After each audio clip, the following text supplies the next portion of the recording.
Centre Énergie de l'IFRI. Bonsoir à vous. Merci d'être avec nous ce soir. Le baril de Brent qui a donc largement passé la barre des 100 euros, des 100 dollars, pardon, ce matin. Au 10e jour de cette guerre, assiste-t-on à un choc pétrolier? Moyen-Orient, faut-il craindre une crise pétrolière?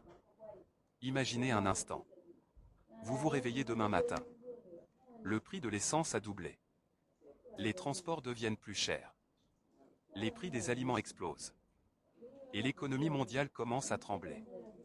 Ce scénario n'est pas de la science-fiction. Il pourrait arriver si une crise pétrolière éclate au Moyen-Orient. Car cette région produit près d'un tiers du pétrole mondial. Alors une question se pose aujourd'hui. Faut-il vraiment craindre une nouvelle crise pétrolière? Dans cette vidéo, nous allons comprendre pourquoi le Moyen-Orient est si crucial pour le pétrole. Ce qui pourrait déclencher une crise. Et surtout si le monde est prêt, ou pas. Pourquoi le Moyen-Orient est le cœur du pétrole mondial? Pour comprendre le problème, il faut d'abord comprendre l'importance de la région. Le Moyen-Orient possède certaines des plus grandes réserves de pétrole de la planète. Parmi les principaux producteurs, l'Arabie Saoudite, l'Irak, les Émirats Arabes Unis, le Koweït, l'Iran. Ces pays exportent des millions de barils chaque jour. Le pétrole qu'ils produisent alimente les voitures, les avions, les industries, et même la production de plastique. Autrement dit, une grande partie de l'économie mondiale dépend de cette région.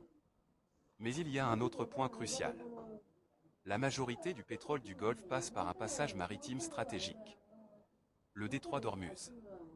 C'est un petit corridor maritime entre l'Iran et Oman. Et pourtant, près de 20% du pétrole mondial y transite chaque jour. Si ce détroit est bloqué, le marché mondial du pétrole peut être secoué instantanément. 2. Pourquoi une crise pétrolière pourrait éclater? Plusieurs facteurs rendent la région extrêmement fragile. Les tensions géopolitiques. Le Moyen-Orient est l'une des régions les plus instables du monde. On y trouve rivalité entre l'Iran et l'Arabie Saoudite, conflits armés, tensions avec les puissances occidentales, groupes armés dans plusieurs pays. Si un conflit majeur éclate, les infrastructures pétrolières pourraient être attaquées. Et cela s'est déjà produit. En 2019 par exemple, des installations pétrolières saoudiennes ont été frappées par des drones. Résultat, la production mondiale a chuté brutalement pendant quelques jours. Les marchés ont paniqué. Le risque de blocage du détroit d'Ormuz. C'est probablement le plus grand danger. L'Iran a déjà menacé